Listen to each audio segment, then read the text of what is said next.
Yeah.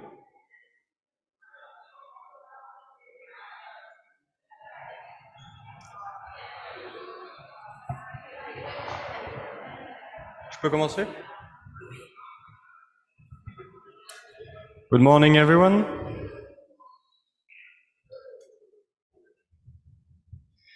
Today we have the immense chance of welcoming Krisztina Bende, the Ambassador Permanent Representative of Switzerland in United Nations Organization. After obtaining a master's degree in the University of Bern, Madame Bende started her career as a case lawyer in the European Court of Human Rights. Then she worked for the Swiss Federal Department of Economy, Formation and Research for 15 years, meaning that she had to negotiate trade agreements or advise economy, agriculture and trade ministers. Later, she worked in Geneva for 3 years as the director of European Free Trade Association, and eventually she became the permanent representative of Switzerland in United Nations Organization, and therefore it is an honor, especially for me as a Swiss citizen, to present her. Danke für Ihre Präsenz. J'espère que vous apprécierez cet événement autant que nous. Grazie a tutti.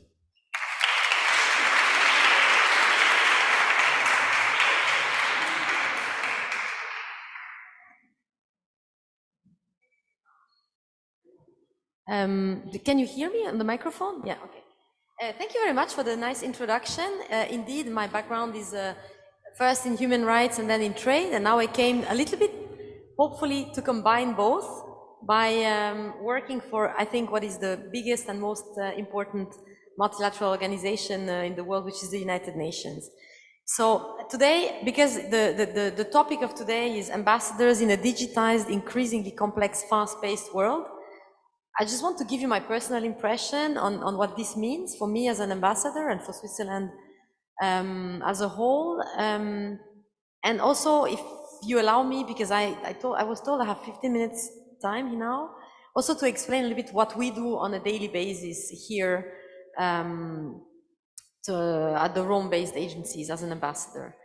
So, of course, in general, I think we have been experiencing a very, very, very big acceleration due to new technologies and especially artificial intelligence, which of course poses a number of challenges for us, but also gives a lot of opportunities. So it is true that the fact that more and more communication can happen means that we have to be much more alert and respond to that communication, or respond to all the information that we receive. Of course, digest information. I'm not going to tell you anything new about that. But also what is true is that we need to also absorb much more information, and not only general information, but also much more technical content. So before, you can imagine an ambassador received a small file, was sent to a country, and then we had to just make up our own minds and then work with that. Today, just because you can receive instructions every minute, and because artificial intelligence digests so much analysis and creates so much more knowledge, you have to be technical, you have to be more savvy into the topics you're dealing with. So it's not possible anymore to remain a generalist in such a world. Of course, like I said before, it also helps us to communicate and collaborate and also cooperate much better. And being in a small UN town like Rome, I can coordinate with the big ones in New York, but also my capital. Maybe if the Atomic Agency has something to share, I can have a call by Skype. So we also benefit a lot from this, from technology. So I would say it's just a different world, and it's not better or worse. For me, it's better. Honestly, I like to learn. I like to be more, go into deep technicalities. But of course, the typical ambassador job where you walk around and explain a few generalities, this is over. So this is clear. And still, I want to stress, this does not mean that we are useless now, and you could, send a machine to give a speech. Before we give a speech, we still have to, be convincing. We have to know what speech we should deliver, which discussion we should have, and what are the others' position. And for this, I want to stress two things. I mean, being a human being, as I am, meeting other human beings, knowing what they like to talk about, what is their knowledge, what is their interest is extremely useful. And this, I think, we can still not replace. So I think it's useful to be an ambassador as a human being and not a machine yet. And especially what I like I experience now, and I experienced also before, I was not an ambassador before, but I was a diplomat, is being a woman also helps sometimes, because it's still not the majority, and you kind of find some kind of, you find some sisterhood, like, let's say, atmosphere, especially in a world like food and agriculture, where still a lot of ambassadors are men. And I'm very proud to say that today, since September, we are 3 women ambassadors in Rome for Switzerland. And if you know, the numbers are a bit, let's say, not so encouraging. We have 23% women ambassadors in total in Switzerland. So I think having 100% in Rome is quite unique. And also, if I compare, for example, I was talking to my Canadian counterpart yesterday morning, and she said, oh yeah, we're more than 50% already in Canada. So, I mean, you know, it's the same developed countries, and still the situation is very much different. And it gives me at least confidence to talk to all these other women ambassadors. And there are also networks, more in the bilateral contacts in Italy, but still this is also a human plus factor, I would say. And now, if I want to talk a bit about how an ambassador to 3 organizations of the United Nations, which are, I would say, in days like today, extremely important, how we work and how we try to digest all the work and also advance the issue of food security and food systems, and especially access to food these days, which is not so obvious. I would like to explain a little bit how the Rome-based agencies work, and then what we contribute to that as Switzerland. Okay, so we have 3 organizations. The first one is the Food and Agriculture Organization, which is, let's say, the mother of the 2 other organizations, which are the World Food Programme and IFAD, International Fund for Agriculture Development. So there is a logic to the creation of these organizations after the Second World War, together with the creation of the United Nations, is to really address the problem of access to food, nutrition, resilience of agriculture and food systems, by, first of all, creating best practice guidelines. So this is the FAO's work, some really normative work that should result in universal guidelines for everyone to know how a food system and an agricultural system could become resilient. Second, the World Food Programme for emergency situations, like we know now since the war in Russia, but I mean many other situations, Ethiopia, whatever the origin is, to really immediately be able to act and distribute food. So react in terms of emergency. This is the role of the World Food Programme. And of course, once the emergency has been covered, dealt with, then you enter into a kind of phase where, before you can apply what the FAO member states decided for themselves as good practices in agriculture, you have to also be able to transform food systems through a lot of investment. And this is what IFAD is supposed to do, and is doing quite well, is focusing on projects in rural areas where funding is failing by grants and loans, and try to really enter the field and try to develop very local solutions, based, of course, on requests and policies made by the beneficiary countries. So Switzerland is mostly interested in participating, of course, in the normative sector by, for example, now I've been elected to the program committee of the FAO, where we try to influence the FAO Council, which is the board, in really making 4-year programs which suit the new needs. For example, now we have new technology, you have to put this in the work of the FAO. So the program committee has to influence that the staff that works in Rome, but then the dissemination in the various regions where the FAO is present, also take on board that farmers want to use new technology and want to have access to it.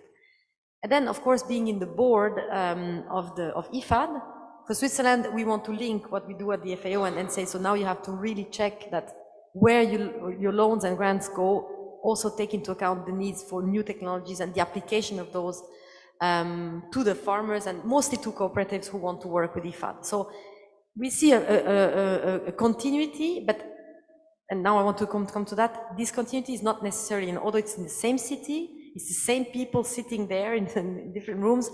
These organizations are maybe 12 kilometers apart, and sometimes they're much more apart. If you listen to how IFAD works and what they don't know about what FAO produces, and for Switzerland, governance and really collaboration between these organizations is key. Because otherwise every organization tries to do what the others do because they think they're already there, so why not continue a little bit beyond the mandate? So this is also something that we really have to look for, and my mandate here is clearly there is necessity to coordinate between the three organizations. So I try to really, let's say, we try to be a bit watchdog also, and also with other members, to see that the mandates of the three organizations are clearly kept. There is a fourth organization which is extremely important indeed. In fact, this week they are meeting at high level. It's the Committee on World Food Security, the CFS, short. This committee was also created to address issues of lack of food security, and now has evolved into contributing to transformation of food systems. You know, we talk now about not only agriculture as production, but also how the production goes onto a local or international market. And the Committee on World Food Security spends a lot of energy, its member states spend a lot of energy in really focusing on necessary aspects of these food systems that have to be reinforced. So yesterday we endorsed voluntary guidelines on gender to kind of include not only women, but also in an educational way, also girls into the food value chains. But this can also mean, for example, guidelines to how agricultural enterprises should also take care of women empowerment, land governance, etc. So all these things are dealt with at the at the Committee on World Food Security. And what makes this whole situation complex is that you have the FAO, which should a little bit mandate, or let's say, look upon how the World Food Programme and IFAD works. Those three organizations report to ECOSOC in New York, whereas the CFS reports to the General Assembly directly. And it's the same topics. You're always talking about food, nutrition, food systems, agriculture, but then the messages don't go at the same place. And then over this whole system, you have the Sustainable Development Goals, which should be kind of endorsed by all these organizations, but not each organization has to do the same thing. For SDG 2, for example, zero hunger, or sustainable food consumption and production, or life underwater. So we try to navigate a little bit with our priorities from Switzerland, which are clearly governance, gender, transformation of food systems, and see how also, for example, and the respect of humanitarian law, which is today very actual, we try to influence as much as possible these organizations.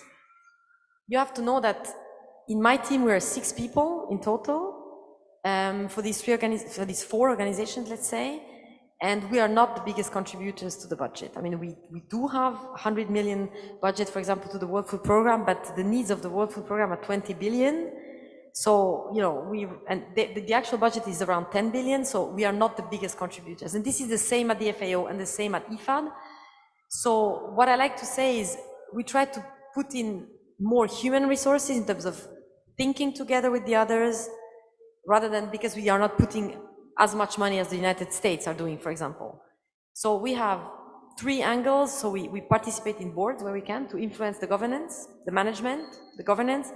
We try to put in people, so staff in the organizations, and then, of course, we try to think from the capital and really discuss also in very technical committees sometimes if we have some expertise.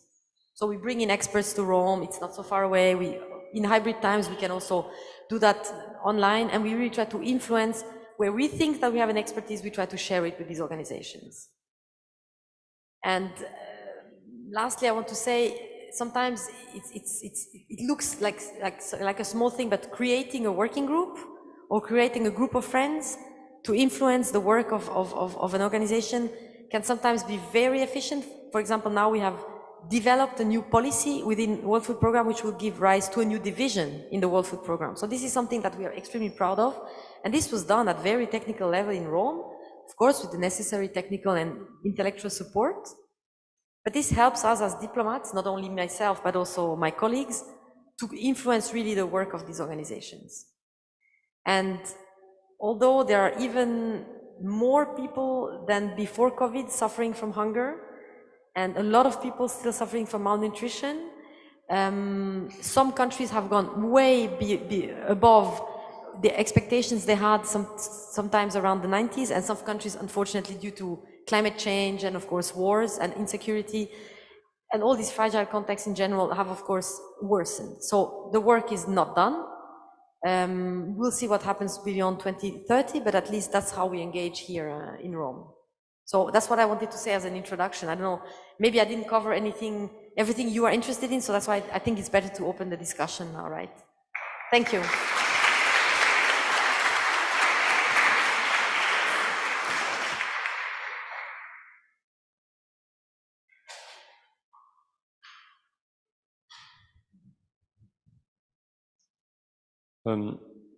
If I may start as a question. Do you think that the Swiss neutrality is being is in danger these last years? Because, for example, we've seen that now Switzerland is in the UN Security Council, and with the war in Russia, and with the war in Palestine, and do you think it's getting more and more difficult to stay neutral, in a sense, and to have a neutral policy? Okay, so I'm here, I'm replacing the bilateral ambassador who could give you a lecture on that, okay? Monika Schmutz. So maybe I'm going to give you my 5 cents on this. I think the more wars, the more conflict you have, the more difficult it is to remain neutral in terms of you have to position yourself as how you implement the definition of neutrality, or how you implement neutrality simply. So this is, of course, always more difficult when you have put to question, can you export war material? Yes, no. It was already sold but not exported yet, what happened? So all these things have to be always confirmed under the spirit of neutrality and under the regulation that goes with neutrality. I don't think it's in danger or whatever. I just think you always have to reconfirm what it means for you. And I think Switzerland is doing quite well doing that. But of course, the more conflict, the more questions like this you get. That's what I can answer from my angle. Hello, my name is Alessandro. I'm a GG2 student from Italy. My question is, why Switzerland joined the United Nations only in 2002, while, for example, Switzerland had a referendum in 1986 that lost a 3-to-1 majority? Thank you. Yeah, this is politics. Did you see we had general election 2 days ago? I think this question of, it's also linked to this question of neutrality. You have, of course, more this question once you are in the UN than if you are not, just in general. And I think people who you know, it's like not join the European Economic Area, you know? People think that if you join the European Economic Area, and we didn't join in 92 for very small, a bit bigger, of course, difference, but the governance or the sovereignty and the independence. Because once you join an international organization, of course, somehow you have to adhere to the consensus.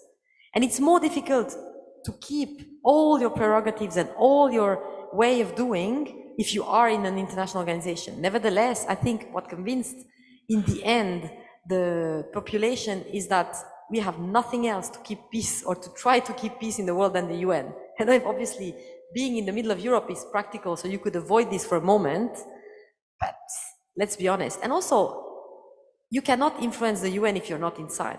It's very difficult to lobby to the organization you're not in. I mean, I negotiated with the EU for 15 years. Not being in the EU makes it very difficult to tell them that, you know, our law on organic farming is much better than yours, because they tell, yeah, have a seat, you know, just join. And I think having a seat in the UN and now having a seat in the Security Council shows that we did not lose the neutrality, and we can influence in, okay, issues which are dear to Switzerland, like humanitarian law, we really can put that back on the agenda. And this was always clear that Switzerland would engage in that. I don't know if this answers. Good morning. I'm Eleonora, a student from Italy. I would like to ask, what is Switzerland's plan, if there is, to develop solution for a sustainable food system in order to be aligned with the sustainable development goals, the one number 2 regarding world hunger? Thank you. Yes, for the zero hunger SDG, yeah. So the plan is already ongoing. You know, we started, of course, when the SDG started. So there are a lot of ministries involved in Switzerland, not only mine. So I come from Ministry of Economy, Agriculture, and here at the mission we are coming from Foreign Affairs and Economy, but we also have in the capital Ministry for Interior and Ministry for Infrastructures, where environment is and climate are dealt with.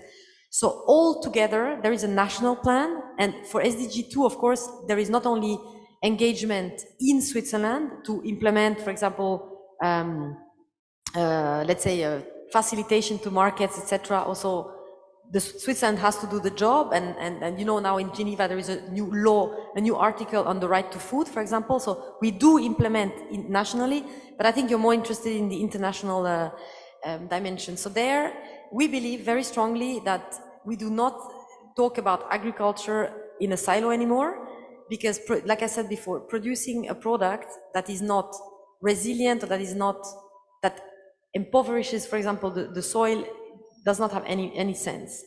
So what we're pursuing, and I think the FAO is pursuing it for many years, is resilience of a system. So resilience means you do research to find which crops, which livestock are the most efficient where you farm, and then you find a market for these products, and between the product and the market you find a value chain that avoids a lot of post-harvest loss and after consumption also food waste. And this whole system, we like to say that under practices like agroecology, which has 13 principles, which not only include, let's say, the protection of a farmer to own land or have right on land, but also the protection of the surrounding people who are farming or marketing, for example, women, but also that kids do not have to farm, etc. So all this holistic way of thinking about the social, environmental, and of course economic value of a food system must be taken into account. And this, I think, we are, you know, I sat yesterday on Monday morning in this high-level opening plenary of the Committee on World Food Security, and I mean, the World Food Programme Executive Director now speaks about right to food for everyone, of course, but not only right to food in terms of I'm distributing, but also I want to be able to source food locally, because now food systems are becoming more resilient and you have some extra to give to food aid. So this is absolutely necessary. And whereas there are policies and guidelines for livestock in, I don't know, Tanzania, which are X, for Switzerland it's Y, but both are addressed here. We consume less meat, you consume more, but which cows are you using? Which crops are better for you versus for me? I mean, we cannot solve everything. Yeah? We don't solve competition law, I mean, all this we don't solve, but at least we have a path. Hi, my name is Matteo Mazzantini. I'm a GG2 student from Italy. It's an honor to have you here. My question was more on the economics. Switzerland banking and financial sector is often cause of, let's say, worry and sometimes critics for its discretion and secrecy. How does Switzerland respond to the concerns about the impact of Swiss banking practices on global financial transparency? And what measures is Switzerland may be taking to address those issues while maintaining its economic competitiveness? Thank you. Okay, so this is not very UN related, but you have there, and if I want to go a little bit around your question, we also are part of the OECD, so we're a member of the OECD. And I think what concerns the financial sector, it is clear that there is internationally less regulation than you could have, but there is now an international effort and this is a question of competition in the end, no? You say the competitiveness, you know, it comes from the fact that you have developed the banking sector, financial sector in general, which you of course optimize always until someone tells you, let's harmonize also. And it's also one of the reasons, you know, the UK is now out of the EU, is that you want to extract your financial sector to be more independent. But in the end, I think what has made the Swiss financial sector strong is the fact that it's a neutral country as well. We cannot ignore that. And of course, the practices that have been, let's say, the trust that people have in the Swiss currency makes it also easier to do business in a Swiss bank. So those elements cannot be neglected. It's not only because it's more flexible and less transparent, like you say, that it became a success. And now I think bank secrecy is dead anyway. So this is something that was forced upon Switzerland from the outset. So I think things are moving there too. But I mean, you know, my world is agriculture. I mean, in 1990, you could not import butter to Switzerland. You know, I mean, you do what you do, I'd say you increase your competitiveness until somebody regulates. And I still believe that in this mini financial crisis that almost happened because of the two big banks, Switzerland, the authorities acted so that there is not a huge world bubble that happened. So they did their job in the end. And me as a person who only gets a salary and I'm not in the big, you know, financial sector, I mean, I could still have an account in a bank and trust that this bank would not lose my money as a, let's say, normal taxpayer. So I don't know, I'm not specialized in that, but I think the OECD is a bit the answer for us here. Thank you very much. Hello. Good morning. Sorry, excuse me. Good morning. I'm Rebecca Maria Serrano. I'm a global governance student, second year, and I'm from Italy. And first of all, I wanted to thank you for your speech about like food file, because we always hear about Switzerland in a very political, neutral way. And so giving a different perspective was very, very interesting. So my question is, how is Switzerland leveraging agricultural technologies and sustainability initiatives to preserve its landscape and natural resources? And how can these experiences be applied as models on a global scale to promote environmental conservation? Thank you. Yes, so in terms of technology, to me, you have to link this also to innovation, not only technology. So what we do in Switzerland, we try to scale up is things which are,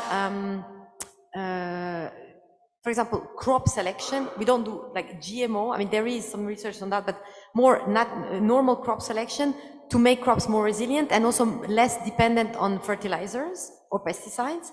So this is one research that's being done.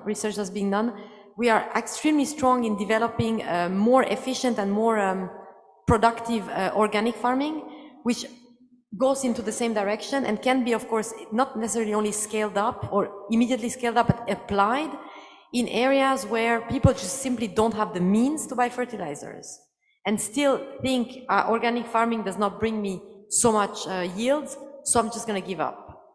And there we can prove the contrary. We can say that if done efficiently, some selection can allow you to produce organically and still have a high yield and save on pesticides. So this is something you can immediately apply wherever you don't have the means for something else. And also then, in a very basic manner, you know, changing livestock feed can help you reduce greenhouse gas emissions. And honestly, the biggest potential of reducing greenhouse gas emissions is in livestock in developing countries. And this is something we are doing for ourselves, so why not also adapt this where people don't have the means yet? So this is something we do. And then finally, of course, biocontrol, you know, using one plant for another to control pests, etc. So this is something we do in research centers, which we obviously don't really apply a lot domestically, but which we share immediately, or the projects are immediately run in other countries. And then in more big sustainable projects, we do support, you know, waste recycling in rural and urban areas, which we immediately implement in smaller cities in Kenya, Bangladesh. And those are projects which come from the ETH, there's some from universities in Switzerland, which are not technological per se, but it's just another way of looking at how waste can be recycled, etc. And this is only applied abroad, only applied in developing countries. So those are it's very technology based, but sometimes also just innovation based. Hi, thank you for being here. I'm Lucrezia from Italy. And it is common knowledge that Switzerland is known for its strong commitment to human rights. So can you tell us more on the country's efforts in promoting and protecting human rights in the international level, and more specifically how Switzerland's involvement in the Geneva Conventions has contributed to its reputation as a defender of humanitarian principle in this period of armed conflict? Okay, so for human rights in general, I can say that we are, of course, engaged in the human rights that we deal with here in Rome, which are right to food, for example. And this is done by this programmatic work at the FAO, but also, for example, we support the special rapporteur on the right to food. Secondly, for humanitarian law, which is the more your interest, and the Geneva Conventions, I think we celebrate 75 years next year. I don't know, I think it's next year, right? So what we do is, in Rome, not much, except, right to food, although in a time of conflict. But in general, Switzerland supports, of course, makes a call and tries to remain on the field to explain the Geneva Conventions in all conflicts.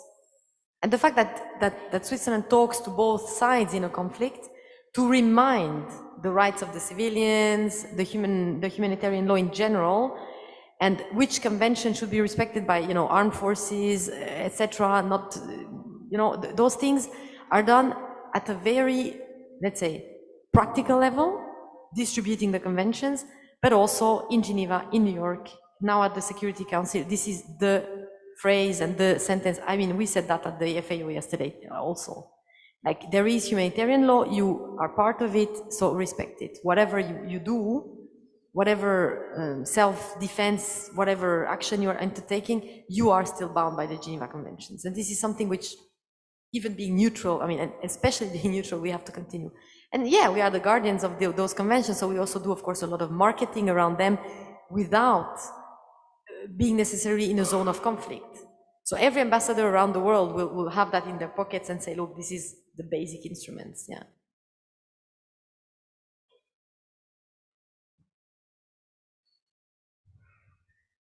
Bonjour madame, tout d'abord merci pour votre intervention. My name is Can, I'm a Jiu-Jitsu student, I'm coming from Turkey. My question was different than the others. It's what specific steps is Switzerland taking to address issues related to refugees and asylum seekers, given its position in the heart of Europe? Okay, so this is again not my domain for the moment, but what we do in Switzerland is we collaborate, of course, with the EU. We are, in the framework agreements with the EU to deal with the flux of refugees, and especially there again, there is a convention on the rights of refugees. So this, of course, we are bound by that, and we are also in Italy, also collaborating very, very closely with the Italian authorities when refugees, originate from Italy to Switzerland, but originate from somewhere else, which is sometimes one or two other countries. And I think most of our work happens in collaboration with our neighboring countries, but of course also in Brussels. And we did, for example, have a specific Swiss program for Ukrainians at the beginning of the war, which of course gave, we had this system already in place, but not really used, which is the S system. So we gave special permits to Ukrainian refugees.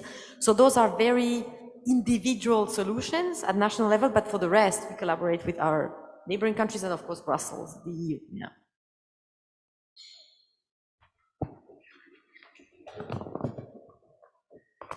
Good afternoon. Thank you very much. I'm Ghali Ababne. My question for you is, with all due respect to Switzerland's autonomy, Why did it abstain from the ceasefire resolution for Gaza, with the given context of Israel currently committing war crimes and breaking international law, such as its use of white phosphorus and its mass punishment, its control of allowing relief and aid to enter, and its violation of Article 49 of the Geneva Convention, considering that one would assume that the ceasefire should comply theoretically with the goals and values of Switzerland? Thank you.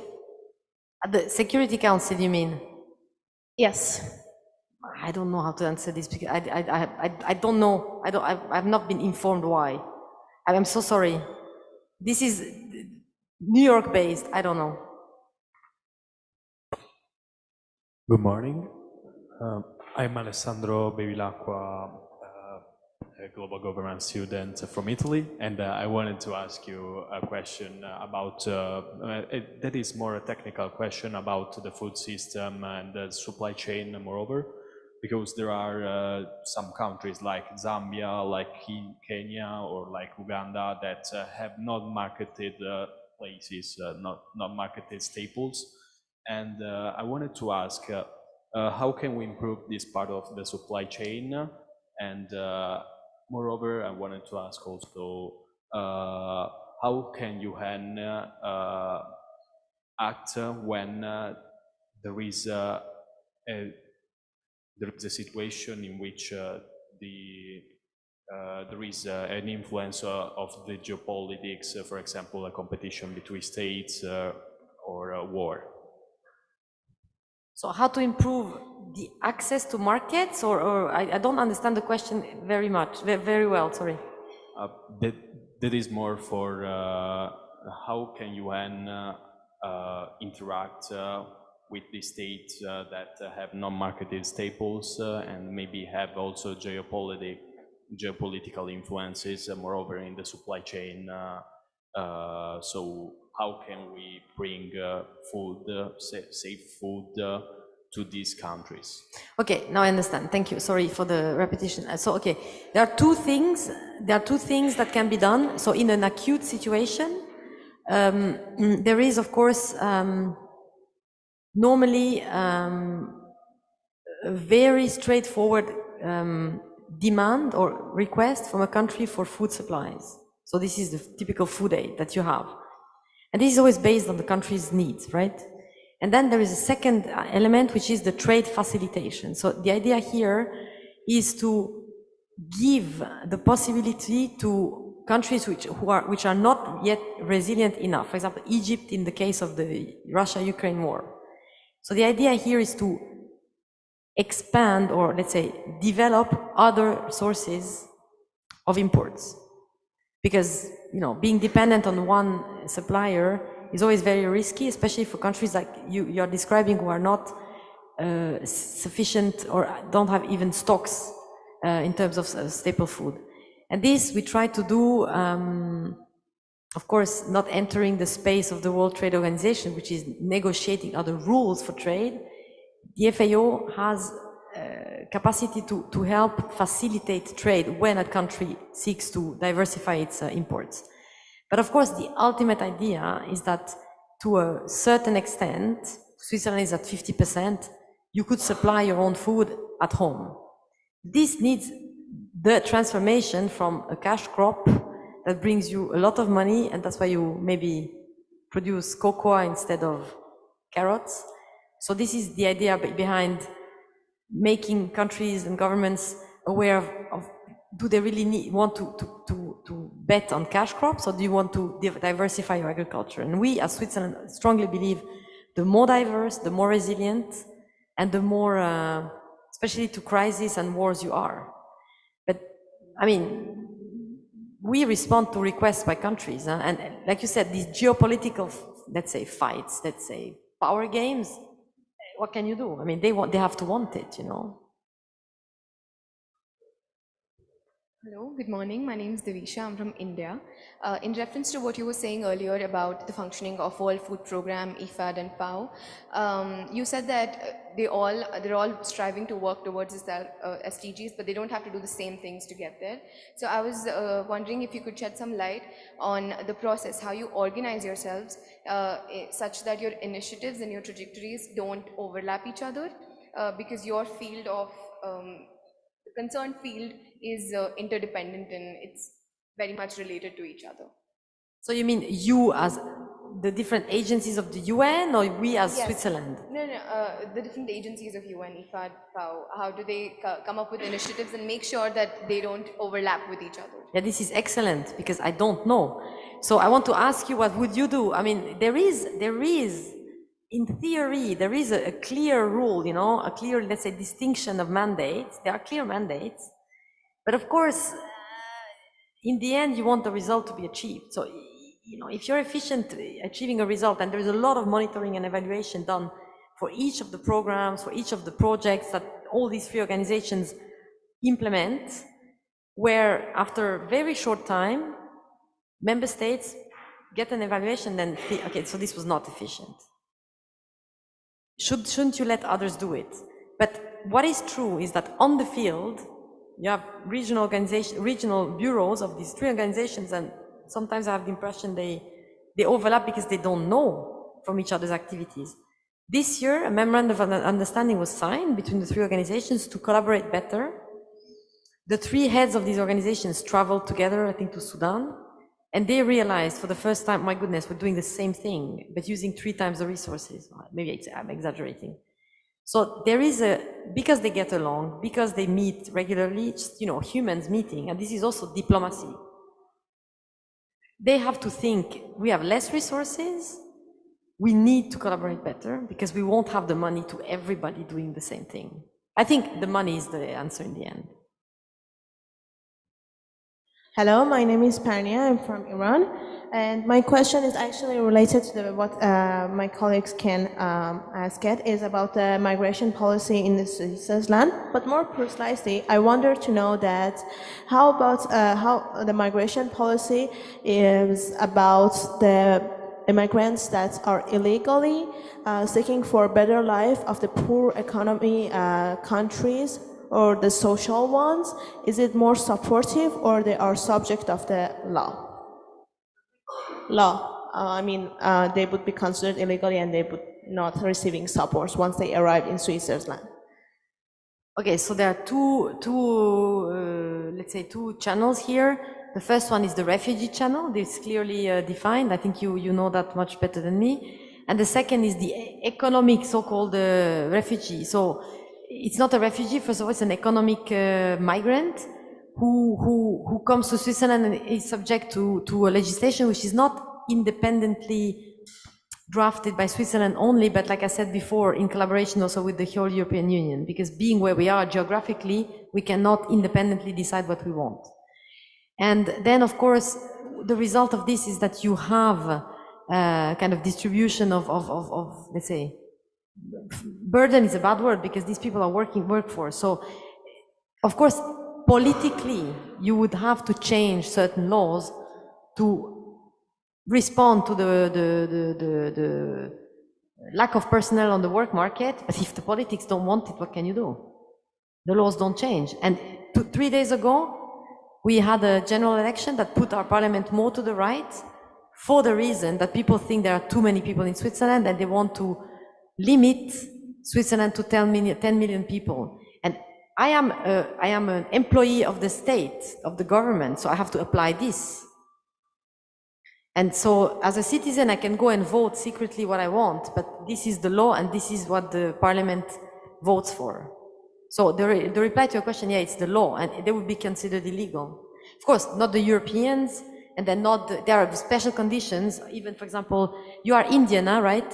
So there are special conditions for some Indian, there are agreements between Switzerland and India to have some certain number of Indian workers coming, but those are very, very specific mini pieces of legislation between the two countries. It's very rare. There are, but it's very rare, yeah. Good afternoon, Miss Ambassador. Thank you very much for being here. I'm Nicola Reggiani. I'm an Italian student of global governance.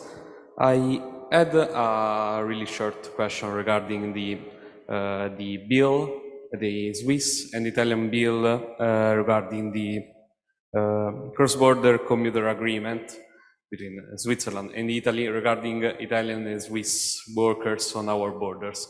I only wish to know briefly about your point of view, both yours and the Switzerland point of view, during the history of agreeing on this bill that comes from a really long history, because it was first approved in 1974 and now was ratified again.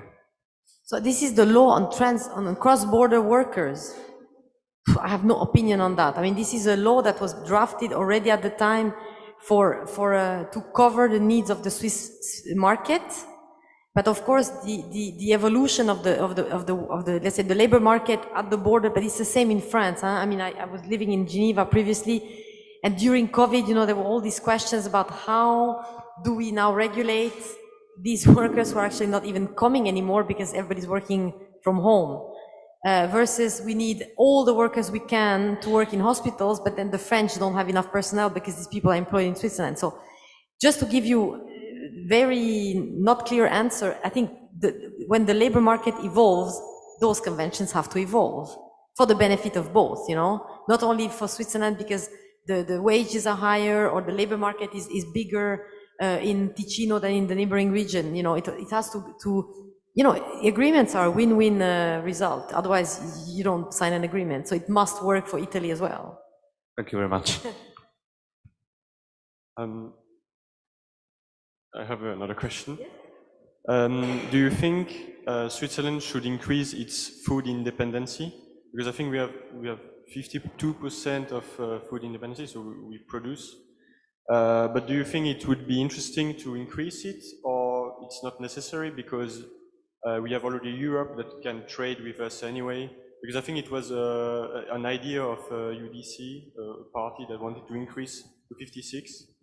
So I want to know your opinion. I love that question. So, you know, we're trying to advocate for food independency and a certain degree of self-sufficiency for resilient food systems. I think in Switzerland we are definitely already there, and we definitely don't have the same problems as in the Sahel.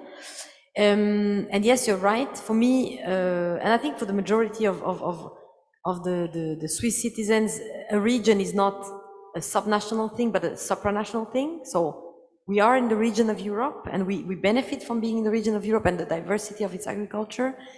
And simply, the battle for space in Switzerland is not easy. So where do you want to grow more? You know, and I mean, the soil degradation is not something that you can not talk about. So I think increasing the self-sufficiency, and in what? In calories? In how do you want to do it? It's very difficult. It's something that, I mean, there are even always less farms. I don't think we will reach that. So I don't even think it's a question anymore. There is a right to housing as well, you know? I mean. Okay, we thank you for your time. It has been an honor for us, and maybe if the class has other questions and if you have time, we will discuss it later. Okay, thank you.